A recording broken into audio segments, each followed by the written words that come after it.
Learn how to troubleshoot and fix blue screen of death errors on the Acer Aspire F15.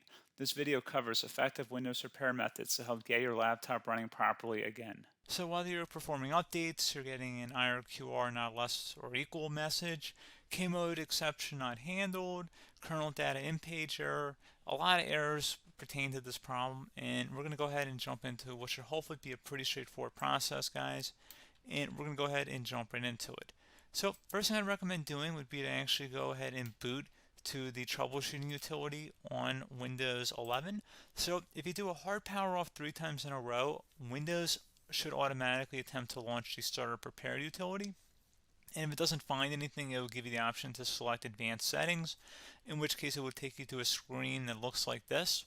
Now, if it does not take you to a screen that looks like this, or you're unable to get to that, you can also download the Windows 10 Media Creation Utility, or Windows 11. They probably will make a creation utility for Windows 11 at some point.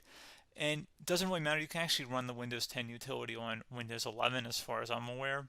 And you should be able to run the troubleshooting utilities built in within it. So you just would go ahead and download it to an ISO file and then burn it to a DVD or USB. It'd have to be about 4 gigabytes or more. It couldn't be a small USB flash drive, and it couldn't be a CD. It'd have to be a DVD. And then you boot your computer from it. So depending on the computer manufacturer, you'd have to tap a different key on your keyboard in order to launch that menu, in order to select what boot drive you want to go off of. So it could be anything between the escape key, F2, F8, F12, for example. And those are the function keys on the top of your keyboard.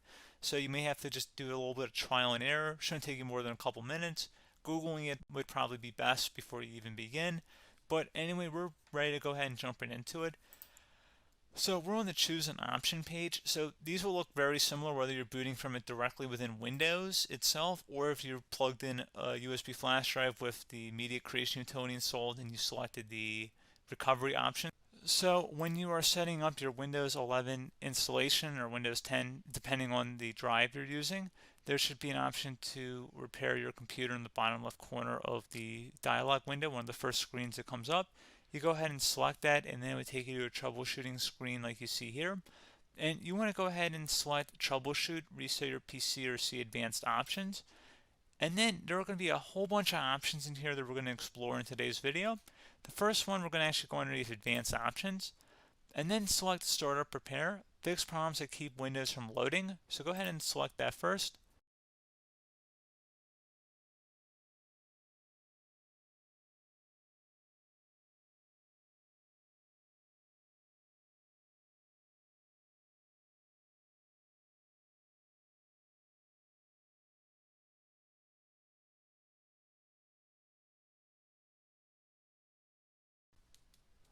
Okay, so you can see it could now repair our PC. That was our first option we could try. Something else, if we go back into advanced options here, and then select troubleshoot, we're going to go underneath advanced options again. You can go ahead and actually access safe mode by selecting startup settings. And then if you select the restart button, you have the option on the screen select safe mode with networking, which will give you a key on the screen. It'll tell you which key to press to enter that.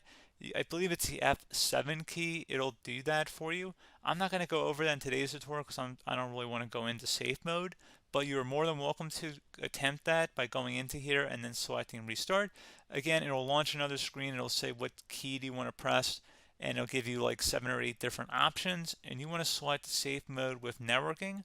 There's also an option for a command prompt too, but that's going to be something we're going to cover later in this video, and we don't even have to go through that in order to access it. So that's why I'm not going to really push for that, because unless you know exactly what's causing the problem, you probably don't need to go into safe mode. Unless you're trying to recover files, in which case then you definitely can go into safe mode, but we're trying to actually recover our computer here. So I hope that makes sense. Something else we can also try here as well would be to uninstall updates, remove recently installed quality or feature updates from Windows. So if you go ahead and select that, you can uninstall the latest quality updates, which generally is the more day-to-day updates. Feature updates are the less regularly released ones, like the big ones.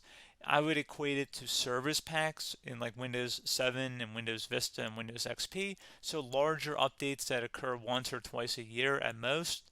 And the quality updates are more just a regular update. So Probably obviously depend, it'll take longer if you're going to try and uninstall the latest feature update versus quality update, and maybe you don't need to go back that far. So just giving you guys a couple pointers with that. Something else you can also look at here, and we're going to jump into the command prompt in a little bit, but you can select system restore, which will use a restore point recorded on your PC to restore Windows. And this is something I would highly recommend here, guys. So select next. Assuming you have a restore point saved on your computer, you go ahead and select the most recently created one, and you'll select next, and then you'll select the drive. You shouldn't actually have to select the drive. You can scan for affected programs, but we're going to keep it all default here, and then we're going to select finish. So once started, system restore cannot be interrupted. Do you want to continue? I think we're going to select yes. I don't think we have anything better to do on our computer right now, so just give it a moment here to initialize. It will take a couple minutes to run, obviously depending on how large your hard drive is and how much is saved on the system restore point. So just give it a couple minutes here.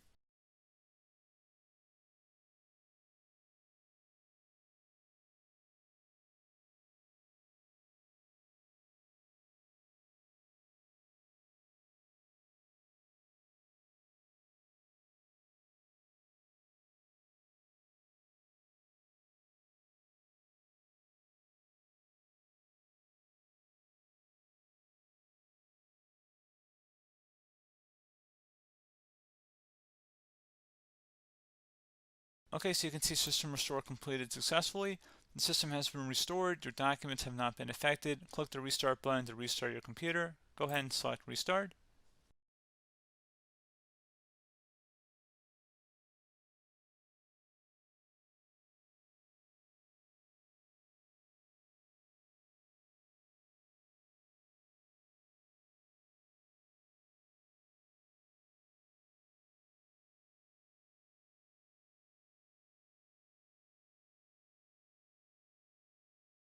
Okay, so you can see the system has been restored successfully. We're going to go over a couple different methods in addition to that if that did not work. So I'm just going to pause the video and we're going to start back on the recovery screen that we started with. Okay, so a couple other things we can try here too. If you go back into troubleshoot, you can select reset your PC, while you choose to keep or remove your personal files and then reinstalls Windows.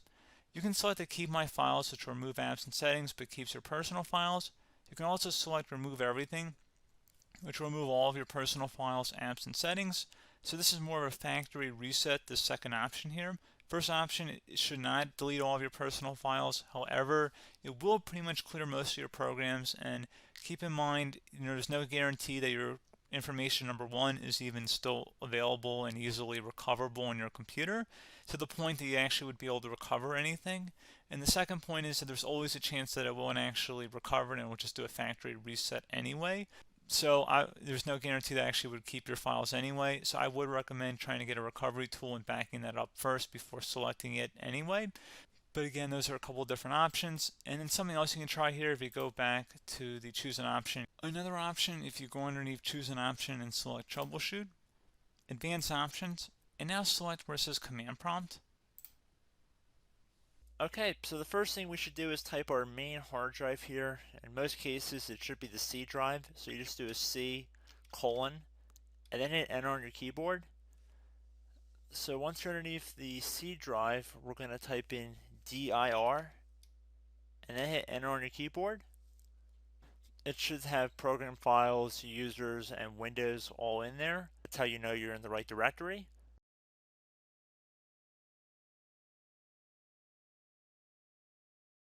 In some cases, it might be the D drive as well, so just keep that in mind.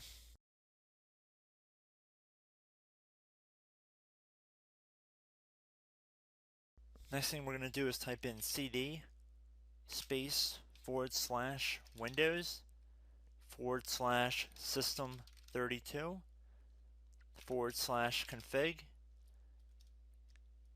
and then you're going to hit enter on your keyboard.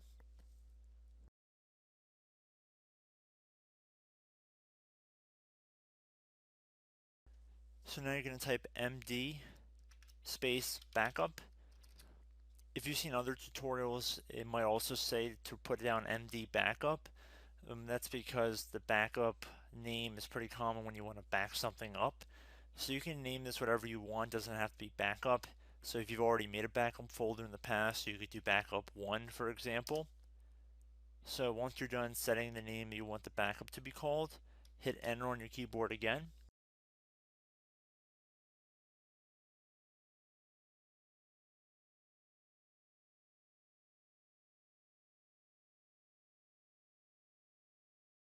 At this point, you want to type copy, C-O-P-Y, space.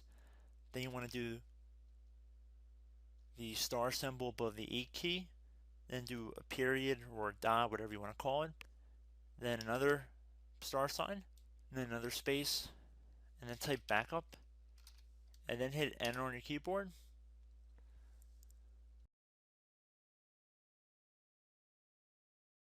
Now you want to type CD reg back, REG BACK, and then hit enter on your keyboard. So now that we are under the reg back, so now you want to type DIR again, and then hit enter.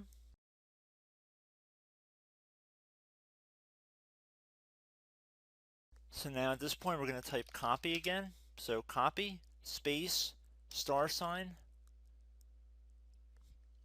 dot, another star sign, space, and then 2 dots. So we're going to type copy, space, star sign, dot, sign, star sign, dot, dot, and then hit enter on your keyboard again. So for overwrite, you want to overwrite all. So type A on your keyboard, so capital A, and then hit enter on your keyboard.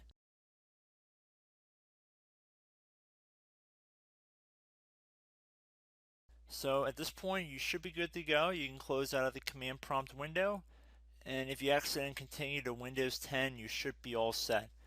So I hope one of these 3 or 4 different methods we went through in this tutorial helped you guys out.